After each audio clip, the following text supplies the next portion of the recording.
తింటూ నయకి తినిపిస్తూ ఉంటే అప్పుడే లోపలికి వస్తూ వాళ్ళని చూస్తూ డోర్ వద్దే ఆగిపోయాడు మూర్తి. వాళ్ళని అలా చూస్తూ అభికి నయ మీద అంత ప్రేమ ఉండి కూడా ఎందుకు అలా చేస్తున్నాడో అర్థం కావడం లేదు. అభి తినడం పూర్తి చేసి హ్యాండ్ వాష్ చేసుకోవడానికి వెళ్ళడంతో నయ లేచి హాల్లోకి వస్తూ డోర్ దగ్గరే ఆగిపోయి ఉన్న వాళ్ళని చూసి పిలిచింది. వరుణ్, మూర్తి గారు ఎంతసేపు అయింది వచ్చి, అక్కడే ఆగిపోయారేంటి, లోపలికి రండి అంటూ పిలిచింది. వరుణ్ అన్న నయ మాటకి షాక్ అయి వెనక్కి తిరిగాడు మూర్తి. ముఖంలో ఎటువంటి భావాలు లేకుండా చూస్తున్నాడు వరుణ్. సార్, మీరెప్పుడు వచ్చారు అన్నాడు మూర్తి. అసలు వరుణ్ తను వెనకే ఉన్న తనకు తెలియకపోవడంతో నువ్వెప్పుడొచ్చావో నేను అప్పుడే వచ్చాను అన్నాడు. అంటే సారు మేడంకి తినిపిస్తున్నప్పుడే అన్నమాట. మరేంటి నా ఫేస్లో ఎలాంటి భావాలు కనిపించడం లేదు అని మనసులో అనుకుంటూ వరుణ్ణి చూస్తూ ఉన్నాడు. ఏంటి రాకుండా అక్కడే ఆగిపోయారు ఇద్దరు, కుంపదీసి హారతి పడలేం తేవాలా? అప్పుడే హ్యాండ్ వాష్ చేసుకుంటూ వస్తున్నా అభి, ఎవరిని రమ్మంటున్నావు అంటూ వచ్చాడు. ఇంకెవరిని, వాళ్ళని అంటూ వరుణ్ మూర్తిలను చూపించింది. వరుణ్ని చూసి ఏంటి అక్కడే ఆగిపోయావు, లోపలికి రా. వస్తున్నా అంటూ వరుణ్ లోపలికి వస్తుంటే తన వెనకే మూర్తి కూడా వచ్చాడు. ఏంటి మూర్తి, ఫోన్ మాట్లాడడానికి ఇంతసేపు పట్టిందా నీకు అంటే ఇంటి నుంచి సార్ ఫోను అంటూ నసగడంతో సరే సరే కూర్చో అభి. వరుణ్ వచ్చి అభి పక్కన కూర్చున్నాడు. మణి అంటూ పిలిచింది నయ. నయ పిలుపుకు పరుగున వచ్చి ఏం కావాలమ్మా అంది. వరుణ్కి మూర్తికి జ్యూస్ తీసుకుని రమ్మని చెప్పింది. అప్పటి నుండి నయనే చూస్తున్న వరుణ్ తన చేతుకున్న కట్టును చూసి కంగారుగా లేచి తన పక్కన కూర్చుంటూ తన రెండు చేతులు తన చేతులకు తీసుకుని ఏమైంది అని అడిగాడు. వరుణ్ చేతులు సున్నితంగా తన చేతులను వెనక్కి తీసుకుని ఏం చెప్పాలో అని నీళ్లు నములుతూ ఉంటే అది నైట్ చిన్న యాక్సిడెంట్ రా, బైక్ మీద నుంచి కింద పడింది అంతే అన్నాడు. అభి మళ్ళీ నయ ఏం చెప్తుందో అని అభిని చూసింది. నయ కళ్ళతోనే సైగ చేశాడు. అవును వరుణ్, బైక్ మీద నుంచి పడ్డాను అంతే, చిన్న దెబ్బే, తగ్గిపోతుంది. ఈలోగా మనీ జ్యూస్ తీసుకొచ్చి ఇద్దరికి ఇచ్చి వెళ్ళిపోయింది. ఆ జ్యూస్ తాగకుండా వరుణ్ ఆలోచిస్తూ ఉన్నాడు. అది గమనించిన నయ వరుణ్ ఏంటి ఆలోచిస్తున్నావు, జ్యూస్ తాగు అంది. అని మౌనంగా తాగి గ్లాస్ పక్కన పెట్టాడు. వచ్చినప్పటి నుండి వరుణ్ బిహేవియర్ కొంచెం తేడాగా ఉండడంతో వరుణ్ అని పిలిచింది నయ. ఏంటి అన్నాడు. ఏంటి అలా ఉన్నావు, ఏమైంది నయ? ఎలా ఉన్నాను, బాగానే ఉన్నాను కదా వరుణ్. లేదు వరుణ్ దేని గురించో బాగా ఆలోచిస్తూ చాలా డిస్టర్బ్గా కనిపిస్తుంది నీ ఫేస్. అలాంటిదేం లేదు, నేను బాగానే ఉన్నాను. నువ్వు అబద్ధం చెప్తున్నావు వరుణ్, ఏదో ఉంది.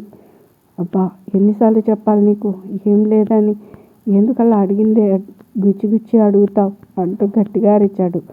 వరుణ్ అంత గట్టిగా తనపై అరిచేసరికి నాయకి కళ్ళలో నీళ్లు వచ్చినంత పని ఉంది వరుణ్ అరుపుకి. మూర్తితో మాట్లాడుతున్న అభి షాక్ అయి నయని చూశాడు. నయ ఏడుపు మొహం పెట్టేసరికి చాలా బాధ కలిగింది. నయని తన ముందే అలా అనేసరికి అభికి కోపం వచ్చిన ఏం అనలేకపోయాడు. ఎప్పుడు ఎవరి యొక్క మాట కూడా అనని వాడు అంతగా ప్రేమించిన నయని ఎందుకు అలా అరిచాడో అర్థం కాలేదు అభికి. అదే విషయం వరుణ్ని అడిగాడు. ఎందుకురా తన మీద అరుస్తా, తనేం చేసింది, వచ్చినప్పటి నుండి చూస్తున్నాను, ఏం మాట్లాడకుండా అలా సైలెంట్గా ఉన్నావు, ఏమైంది అని కొంచెం అరిచినట్టుగానే అన్నాడు. కోపం వచ్చింది కదా నీకు, నేను అలా ఉన్నందుకు. నాకు కూడా అంతకన్నా ఎక్కువగానే వస్తుంది మీ ఇద్దరి మీద.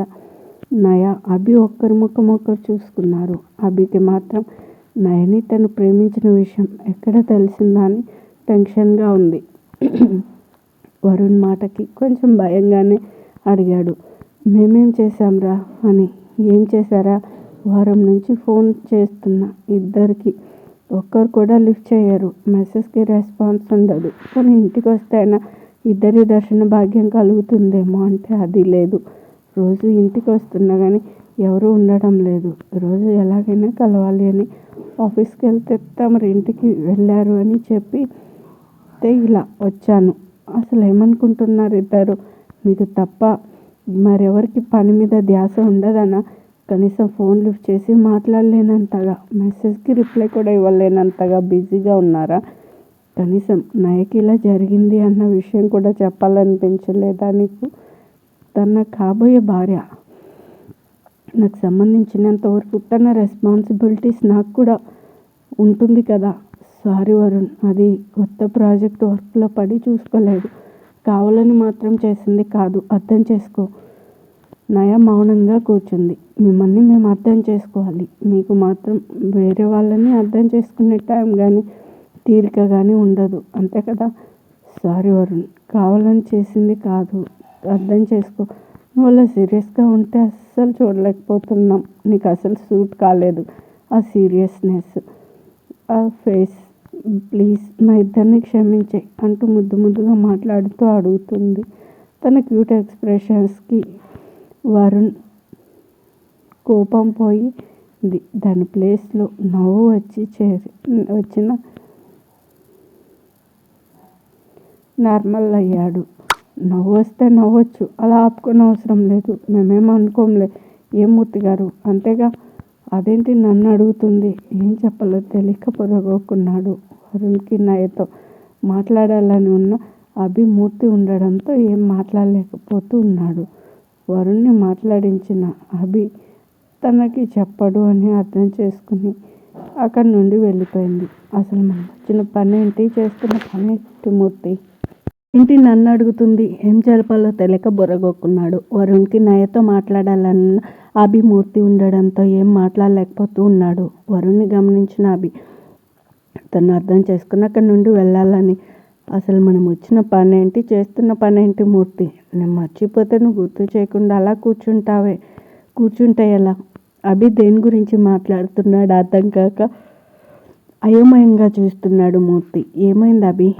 వరుణ్, ప్రాజెక్ట్కి సంబంధించిన ఫైల్ నా రూమ్లో మర్చిపోయాను రా, దానికోసమే వచ్చాను. ఆ విషయం మర్చిపోయాను. నేను దాని గురించే మూర్తిని అడుగుతున్నాను, గుర్తు చేయాలి కదా అంటూ మూర్తి వైపు చూసి కళ్ళతోనే సైగ చేశాడు. అవునవును అంటూ తలూపాడు. ఇద్దరు మాట్లాడుతుండండి, ఇప్పుడే వచ్చేస్తాను, పదమూర్తి అంటూ ఇద్దరు అభి రూమ్ వైపు కదిలారు. అభినే గమనిస్తూ ఉన్న నయ తను కావాలనే చేశాడని అర్థమైంది. వాళ్ళిద్దరూ వెళ్ళడంతో నయని పిలిచాడు.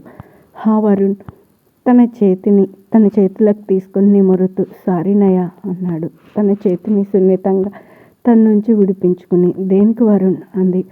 ఇందాక నీతో అలా బిహేవ్ చేసినందుకు. నేను కావాలని చేసింది కాదు. నువ్వు ఇక్కడికి వచ్చావని తెలిసినప్పటి నుండి నీతో మాట్లాడాలని, కలవాలని ఎంత ట్రై చేశానో తెలుసా? ఫోన్ చేశాను, నువ్వు లిఫ్ట్ చేయలేదు. మెసేజ్కి కూడా రిప్లై ఇవ్వలేదు. నువ్వు అభి వాళ్ళ ఇంట్లో ఉన్నావని ఇక్కడికి వచ్చేవాడిని. కానీ మీరు అప్పుడు కూడా ఇంట్లో ఉండేవారు కాదు. ఆ బాధ అంతా ఇదిగో ఇలా వచ్చేసింది.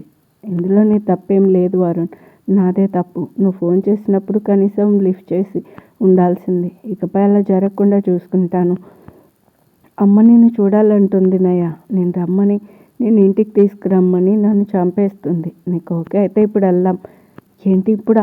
నో వరుణ్, కావాలంటే రేపు వస్తానని చెప్పా ఆంటీకి. సరే అయితే నేను వచ్చి పిక్ చేసుకుంటాడు, రెడీ అయ్యుండు. నయ, నువ్వేమనుకోకపోతే రేపు చీర కట్టుకుంటావా? ఏంటి చీర అంటూ షాక్ అయిన తెచ్చింది. అంటే ఫస్ట్ టైం ఇంటికి వస్తున్నావు కదా అందుకని. ప్లీజ్ నయ. సరే కట్టుకుంటానులే అంది. వరుణ్ అంతగా బతిమాలేసరికి థ్యాంక్ యూ నయ చిన్నగా నవ్వింది. ఇద్దరు మాట్లాడుకుంటూ ఉన్నారు. అభితో పాటుగా వెళ్ళిన మూర్తి, సార్ మీరు ఏ ఫైల్ గురించి సార్ చెప్పారు? నాకేం అర్థం కాలేదు. ఏ ఫైలు లేదు మూర్తి. వరుణ్ నయతో ఏదో మాట్లాడాలనుకుంటున్నాడు. మనం ఉన్నామని మాట్లాడలేకపోతున్నాడు. అందుకే అబద్ధం చెప్పి తీసుకొచ్చాను. ఏంటో నాకు మీరు అర్థం కావడం లేదు సార్. మీరు ప్రేమిస్తున్న అమ్మాయిని, మిమ్మల్ని ప్రేమిస్తున్న అమ్మాయిని మీరు దూరంగా ఉంటూ వేరే వాళ్ళకి దగ్గర చేస్తున్నారు అన్నాడు మూర్తి సీరియస్గా. అభి పిలుపు అర్థమై కామయ్యాడు. వరుణ్ నయ మాట్లాడుకుంటూ ఉంటే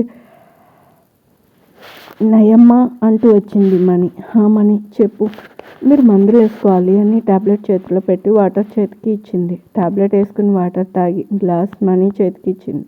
ఈలోపు నయ ఫోన్ మోగడంతో 1 నిమిషం అని చెప్పి లేచి ఫోన్ మాట్లాడడానికి వెళ్ళింది. సార్ ఇంకా ఎంతసేపు సార్ ఇలా కూర్చోవాలి? ఏ కూర్చోవడానికి కూడా నొప్పిగానే ఉందా నీకు అంటే కడుపులో ఎలకలు రన్నింగ్ పోటీ పెట్టుకొని మరీ పరిగెడుతున్నాయి సార్. ఏం మూర్తి ఇంకా తినలేదా అంటే సార్ మీరు నయా మేడం స్కూటీ తీసుకురమ్మన్నారని వచ్చేసాను. నా లంచ్ బాక్స్ ఆఫీస్లోనే ఉండిపోయింది సార్. ఓ అవునా, అయితే పద భోజనం చేద్దు కానీ. పర్వాలేదు సార్, నేను ఆఫీస్లో తింటాను. సరే అయితే వెళ్ళు, ఏదైనా అవసరమైతే కాల్ చేయి అని చెప్పడంతో మూర్తి బయలుదేరాడు. అభి రూమ్ నుంచి బయటకు వచ్చి కిందికి దిగుతూ ఉంటే వరుణ్ ఎదురయ్యాడు. ఏంటి మూర్తి, ఎక్కడికి వెళ్ళిపోతున్నావు? అభి ఎక్కడా? ఆఫీస్కి సార్. అభి సారు పైన రూమ్లో ఉన్నారు. ఓ అవునా, సరే నువ్వు వెళ్ళు, నేను వెళ్తానులే అని అభి రూమ్ వైపు వెళ్ళాడు. వరుణ్తో మాట్లాడి కిందికి దిగి డోర్ వైపు వెళ్తున్న మూర్తిని అప్పుడే ఫోన్ మాట్లాడేస్తున్న నయ పిలిచింది. మూర్తి గారు ఎక్కడికి అంత కంగారుగా వెళ్ళిపోతున్నారు? ఎక్కడికి అంటే ఆగి నయ తిరిగి ఆఫీస్కి మేడం. ఫైల్ దొరికిందా మూర్తి గారు? ఆఫీస్కి అంటున్నారు, ఫైల్ చేతిలో లేదు. అంటే మేడం దొరికింది, దాన్ని కొంచెం స్టడీ చేయాలట సారు, అదే పనిలో ఉన్నారు. ఓ అలాగా, సరే మేడం నేను ఇక వెళ్తాను. ఒక నిమిషం ఆగండి. ఏంటి మేడం? నాకు చిన్న హెల్ప్ కావాలి. హెల్పా? నేనా? ఏంటో చెప్పండి మేడం, నా వల్ల అయితే చేస్తాను. నా స్కూటీ పోయింది మూర్తి గారు, పోలీస్ కంప్లైంట్ ఇవ్వాలి. మీ స్కూటీ పోవడం ఏంటి మేడం? ఇందాక నేనే కదా తీసుకొచ్చి బయట పార్క్ చేశాను. మీకు ఇవ్వమని కీస్ సార్కి ఇచ్చి నాకు ఫోన్ చేస్తే మాట్లాడుతూ ఉండిపోయాను. ఏంటి నిజమా అంటూ ఆశ్చర్యపోయింది. నిజమే మేడం, సారే చెప్పారు వెళ్ళి తీసుకురమ్మని. ఓకే మేడం, ఇక నేను వెళ్తాను అంటూ నయకి చెప్పి ఆఫీస్కి వెళ్ళిపోయాడు. బయటకు వచ్చి చూసిన నయకి తన స్కూటీ బయట కనిపించడంతో చాలా హ్యాపీగా ఫీల్ అయింది. అభి కోసం తన రూమ్లోకి వెళ్ళి చూసిన వారానికి అభి రూమ్లో కనిపించలేదు. వాష్రూమ్లో ఉన్నట్టు అనిపించడంతో తన కోసం చూస్తూ బెడ్పై కూర్చున్నాడు. ఎత్తుగా ఏదో తగలడంతో దాన్ని పైకి తీసి చూశాడు. అదొక డైరీ. దాన్ని ఓపెన్ చేసి చూశాడు వరుణ్. అభి తన కోసం తన రూమ్లోకి వెళ్ళి చూసిన వరుణ్కి అభి రూమ్లో కనిపించలేదు. వాష్రూమ్లో ఉన్నట్టు అనిపించడంతో తన కోసం చూస్తూ బెడ్పై కూర్చున్నాడు. ఎత్తుగా ఏదో తగలడంతో దాన్ని పైకి తీసి చూశాడు. అది ఒక డైరీ. దాన్ని ఓపెన్ చేసి చూశాడు. అప్పుడే వాష్రూమ్ నుండి వచ్చిన అభి అది గమనించి కంగారు పడుతూ వెంటనే వరుణ్ చేతిలో ఉన్న డైరీని లాక్కున్నాడు. ఎందుకు అంత కంగారు? నేనేమి చదవనులే, ఇతరుల డైరీ చదవకూడదు అని మాకు కూడా తెలుసు కానీ. వరుణ్ నుంచి లాక్కున్న డైరీని తీసుకుని తన లాకర్లో పెడుతూ, కానీ చదవాలనుకున్నావు అంతేనా? నువ్వు నా ఫ్రెండ్ కదా, చదివినా పర్వాలేదని చదువుదాం అనుకున్నాను. అయినా నీ డైరీలో ఏముంటుంది? ఎవరినైనా ప్రేమిస్తే కదా తన గురించి ఏం రాసావో అని చదవచ్చు. కానీ నువ్వు ఎవరిని లవ్ చేయడం లేదు. పోనీ నిన్నెవరైనా అమ్మాయి లవ్ చేస్తుందేమో, తన కోసం ఏమైనా రాసుంటావా అంటే అది లేదు. అమ్మాయిలు అంటేనే కసుబుసులాడుతూ ఉంటావు. ఇకపోతే ఎంగేజ్మెంట్ అయింది కదా, పూజ గురించి ఏమైనా రాసావేమో చూద్దామని చదవాలనుకున్నాను. కానీ నా ఆశలపై నీళ్లు చల్లావు. ఒరే అభి, అంత సీక్రెట్గా లాకర్లో దాస్తున్నావు. నిజంగా అంత పర్సనల్ విషయాలు ఏమున్నాయి నాకు తెలియనివి అంటూ అడిగి అభి సమాధానం కోసం చూస్తున్నాడు. నీకు తెలియని విషయాలు ఏముంటాయి నా దగ్గర? ఏదో పిచ్చి రాతలు రాస్తున్నాను, నువ్వు చూస్తే ఆట పట్టిస్తావని తీసుకున్నాను అంతే. నిజమేనా? నమ్మమంటావా అంటూ అనుమానంగా చూశాడు. అలా చూడకు, నిజంగా నిజంరా. నువ్వే అన్నావుగా నన్నెవరు లవ్ చేస్తారు అని. ఇక నేనెవరిని లవ్ చేయను. అది కాక నేనెవరినైనా లవ్ చేస్తే నీకు ఇప్పటి వరకు చెప్పకుండా ఉంటాను అసలు. ఏమోరా, నీ మాటలో చూపులో ప్రవర్తనలో చాలా మార్పు కనిపిస్తుంది నాకు. ఎప్పట్లా మాట్లాడడం లేదు, కలవడం లేదు. నా నుంచి తప్పించుకుని తిరుగుతూ ఉన్నావు. నీ ప్రవర్తన చూస్తే నా దగ్గర ఏదో దాస్తున్నావు అనిపిస్తుంది. నువ్వేదేదో ఊహించుకుంటున్నావు. నీ దగ్గర నేనేం దాస్తాను? ఇక మాటలు కలవడం అంటే చెప్పానుగా, కొత్త ప్రాజెక్ట్ వల్ల కొంచెం బిజీగా ఉంటున్నాను. లేదు అభి, నీ మాటలు ఒకటి చెప్తుంటే నీ కళ్ళు ఒకటి చెప్తూ ఉన్నాయి. నువ్వు నా దగ్గర ఆలోచిస్తావేంటి చెప్పడానికి? నువ్వు అంతగా ఆలోచిస్తున్నావు అంటే అది ఒక ఖచ్చితమైన గణకు సంబంధించింది అయి ఉంటుంది. అది చెప్పడం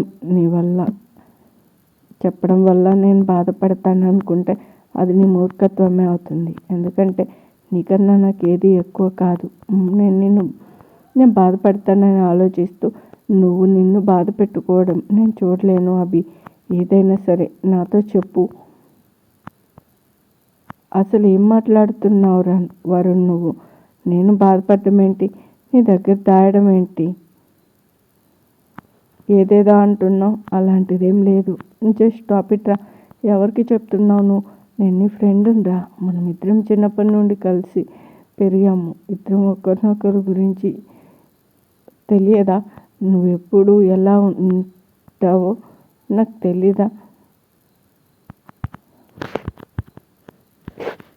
జస్ట్ స్టాప్ ఇట్ రా. ఎవరికి చెప్తున్నాను? నేను నీ ఫ్రెండ్ని రా. మనం ఇద్దరం చిన్నప్పటి నుండి కలిసి పెరిగాం. ఒకరి గురించి ఒకరికి తెలీదా? నువ్వు ఎప్పుడు ఎలా ఉంటావో నాకు తెలీదా? నా దగ్గర అబద్ధాలు ఆడాల్సిన అవసరం ఏంటి నీకు? ఒకటి గుర్తుపెట్టుకో, మళ్ళీ చెప్తున్నాను, నీకన్నా నాకు ఏది ఎక్కువ కాదు. ఒకవేళ నువ్వు చెప్పే విషయం వల్ల మన మధ్య ఉన్న ఫ్రెండ్షిప్ పోతుందంటే అది ఏదైనా సరే నేను కేర్ చేయను.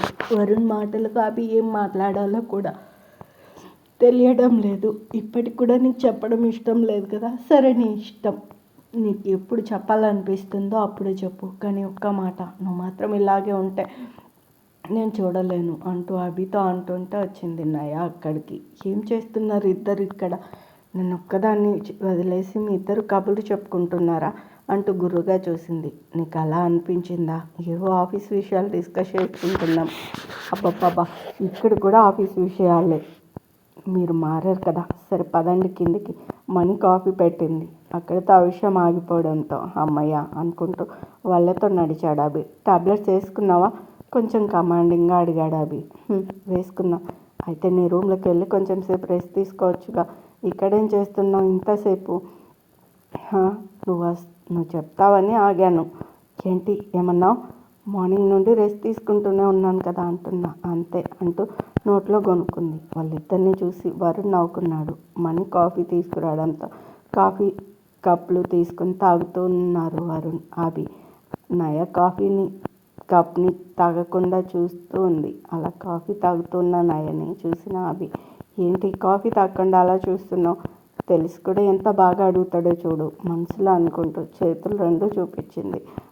మర్చిపోయాను అని తాగిద్దామని లేచి తన దగ్గరకు వెళ్దామనుకునే లోపు వరుణ్ కాఫీ కప్పు తీసుకుని నయ పక్కన కూర్చుని తన నోటి దగ్గర కప్పు ఉంచాడు. వరుణ్ అలా చేసేసరికి ఏం చేయాలో అర్థం కాక అభి వైపు చూస్తే తన మొహం పాకవు తిప్పుకున్నాడు. ఇక చేసేది లేక వరుణ్ తాగిస్తే తాగింది. నయని చూస్తే తెలిసే కావాలని తన నుంచి చూపు తిప్పుకున్నాడు అభి. టైం చూసి, సరే అభి ఇక నేను వెళ్తాను అంటూ లేచాడు వరుణ్. అప్పుడేనా? కాసేపు ఉండు. లేదురా వెళ్ళాలి. సరేనయ్యా, గుర్తుంది కదా, రెడీ అయి ఉండు, వచ్చి పిక్ చేసుకుంటాను అంటూ నిలువున తలూపింది. సరే బాయ్ నయ్య. బాయ్ అభి అని చెప్పి వెళ్ళిపోయాడు వరుణ్. మనీ అంటూ పెద్దగా అరిచాడు. కిచెన్లో నుండి పరుగున బయటకు వచ్చి, ఏంటి చిన్నబాబు చెప్పండి అంటూ వచ్చి అభి ఎదురుగా నిలబడింది. చెప్పేది సరిగ్గా విను. మళ్ళీ నయ్యగాని కిచెన్ వైపు వచ్చినా ఇంకేదైనా పని చేసినా ఈసారి ఏం చేస్తానో నాకే తెలీదు. అర్థమవుతుందా? అట్టాగే చిన్నబాబు. సరే ఇక వెళ్ళు అనడంతో మనీ వెళ్ళిపోయింది. అభి మనకి వార్నింగ్ ఇస్తుంటే నయ కళ్ళప్పగించి అభినే చూస్తుంది. నయ తన వైపు అలా చూస్తూ ఉండడంతో అదే విషయాన్ని అడిగాడు. ఏంటి అలా చూస్తున్నావు? నార్మల్ అయ్యి మనీని ఎందుకు వార్నింగ్ ఇస్తున్నావు? నా గురించి నువ్వు చెప్తే మాత్రం నేను చేయను అనుకున్నావా? నేను కిచెన్లోకి వెళ్తాను, ఇంకా వంట కూడా అనబోతే కాళ్ళు విరగొడతానేమనుకున్నావో. ఎలా విరగొడతావో నేను చూస్తా. అయినా నేను వెళ్ళొద్దు అని చెప్పడానికి నువ్వెవరు? మీ అత్త కొడుకుని, ఇక ఈ ఇంటికి యజమానిని, ఇంకా నీకు బాస్ని. అంతేగాని నా మొగుడివి కాదుగా. నువ్వు చెప్పినట్టు వినడానికి ఇది నీ ఇల్లు మాత్రమే కాదు, మా అత్తది కూడా. అంటే నాకు నచ్చినట్టు ఉండొచ్చు. నయ, నేను సీరియస్గా చెప్తున్నాను. నేను మాత్రం సిల్లిగా చెప్తున్నానా? నేను కూడా సీరియస్గానే చెప్తున్నాను. ఏంటి మాటకి మాట సమాధానం చెప్తున్నావు?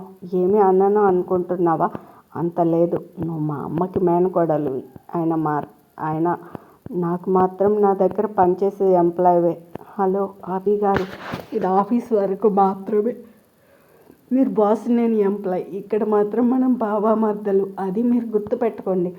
సరే ఇప్పుడు ఏమంటావు అన్నాడు సహనం నశించి. ఇంకేమంటాను, నేను నాకు నచ్చినట్టు ఉంటాను అంతే.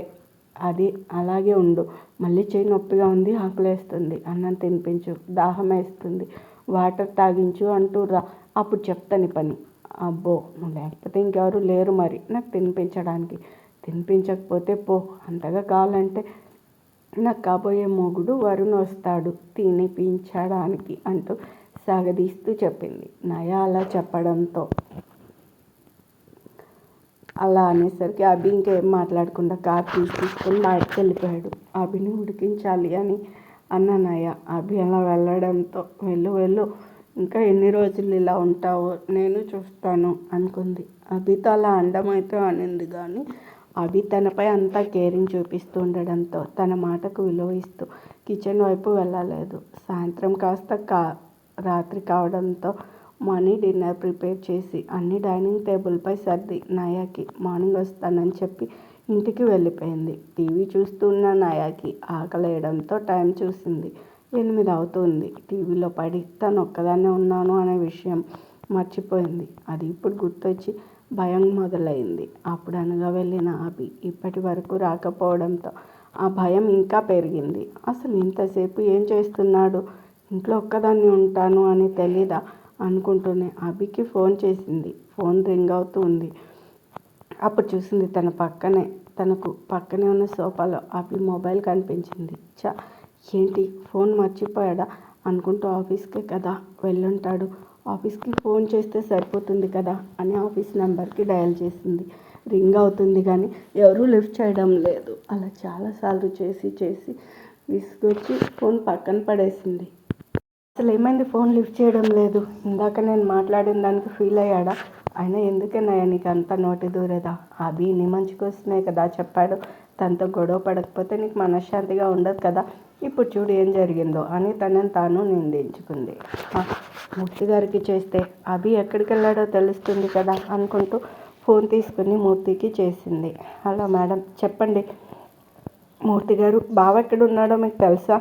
తెలీదు మేడం. సార్ మళ్ళీ ఆఫీస్కి రాలేదు కదా, నేను కలవలేదు, ఫోన్ కూడా చేయలేదు. ఏమైంది? బావ ఫోన్ ఇంట్లో మర్చిపోయి వెళ్ళిపోయాడు. ఆఫీస్కి చేస్తుంటే రింగ్ అవుతుంది కానీ ఎవరూ లిఫ్ట్ చేయడం లేదు. మీకేమైనా తెలుస్తుందేమో అని చేశాను. సరే మేడం, నేను కనుక్కుంటాను. ఆఫీస్కి ఫోన్ చేసి మీరు టెన్షన్ పడకండి అని చెప్పి కాల్ కట్ చేశాడు. అసలు ఏమనుకుంటున్నాడు పాపం, చిన్నపిల్ల ఒక్కతే ఉంది. అసలు ఈ చీకటి అంటే భయం. త్వరగా రావాలని కూడా లేదే. రాణి చెప్తా నీ పని అనుకుంటుండగా అభి లోపలికి వస్తూ కనిపించాడు. చూడు ఇప్పుడు వచ్చాడు, దగ్గరికి వస్తాడుగా, అప్పుడు చెప్తాను అనుకుంటూ ఉంటే తనని దాటుకుంటూ మెట్ల వైపు కదిలాడు. ఏంటిది, నన్ను చూసి కూడా అలా చూడనట్టు వెళ్ళిపోతున్నాడు. ఇంకా ఆగలేక ఎక్కడికి వెళ్ళావు ఇంతసేపు? నిన్నే. ఎక్కడికి వెళ్ళావంటే మాట్లాడవేంటి? నీ ఫోన్ కూడా ఇంట్లోనే మర్చిపోయావు. నీకోసం ఆఫీస్కి ఫోన్ చేశాను కూడా లిఫ్ట్ చేయడం లేదని మూర్తి గారికి చేశాను. నువ్వు ఆఫీస్కి రాలేదని చెప్పారు. ఇప్పటి వరకు ఎక్కడికి వెళ్ళావు? వెళ్తున్న వాడల్లా ఆగి నయ వైపు తిరిగి నీకు చెప్పాల్సిన అవసరం లేదు నాకు. ఎందుకు చెప్పావు? ఎంతసేపటి నుండి చూస్తున్నానో తెలుసా నీ గురించి. పాపం ఒక్కతే ఉంది అని కూడా లేదు నీకు. పైగా ఇప్పుడు వచ్చి కనీసం నా వైపు కూడా చూడకుండా వెళ్తూ ఉన్నావు. నేనెవరు చూడమన్నారు నా కోసం? ఆయన నీకు చెప్పాల్సిన పని నాకు లేదు అని వెనక్కి తిరిగి తన రూమ్కి వెళ్తుంటే కనీసం తిన్నావా లేదా అని అడగడం లేదు మనసులో. సరే చెప్పొద్దు కానీ రా భోజనం చేద్దాం అంది. నాకు ఆకలిగా లేదు, నువ్వు కావాలంటే తిను. ఇప్పటి వరకు నీ కోసం తినకుండా ఉంటే ఆకలి లేదంటే చూడు మనసులో. పోనీ నేను తినే వరకు నాకు కంపెనీ ఇవ్వు అంది జాలిగా ఫేస్ పెట్టి. లేదు, నాకు నిద్ర వస్తుంది, నేను కూడా పడుకుంటాను, నువ్వు కూడా తినేసి వెళ్ళి పడుకో అని చెప్పి వెళ్ళిపోయాడు. దేవుడా, ఈ మనిషికి ఎలా పుట్టించావు? ఏదో నేనే తగ్గి మాట్లాడితే తిన్నావా అని నన్ను అడగకపోగా నేను అడుగుతుంటే అంతా పోసుకొట్టి వెళ్ళిపోతాడా? వెళ్ళని, తనకే నా కోపాలు పౌరుషాలు మాకు ఉన్నాయి, నేను కూడా తినను అని చెప్పి తన రూమ్కి వెళ్ళిపోయింది. అవి మీద కోపంతో తినకుండా వెళ్ళి పడుకోవడం అయితే పడుకుంది కానీ నిద్ర పట్టడం లేదు. అటు ఇటు దొర్లి మొత్తానికి పడుకుంది నయకి నిద్ర వస్తుంది అని చెప్పి వెళ్ళిన అభి కూడా ఎప్పటికో కానీ పడుకోలేదు. నైట్ లేట్గా నిద్రపోయిన అభికి మార్నింగ్ లేట్గా మెలకువ వచ్చి రావడంతో త్వరగా లేచి రెడీ కిందకు వచ్చాడు. కానీ ఎక్కడ నయ కనిపించలేదు. కిచెన్లోకి వెళ్ళి చూశాడు, అక్కడ లేదు. బయట గార్డెన్లో చూశాడు, అక్కడక్కడ కనిపించలేదు. నయ అని పిలిచాడు కానీ నయ రాలేదు. ఎక్కడికి వెళ్ళింది ఇంత మార్నింగ్? బయట చూస్తే తన స్కూటీ అలానే ఉంది. స్కూటీ ఇక్కడే ఉంది.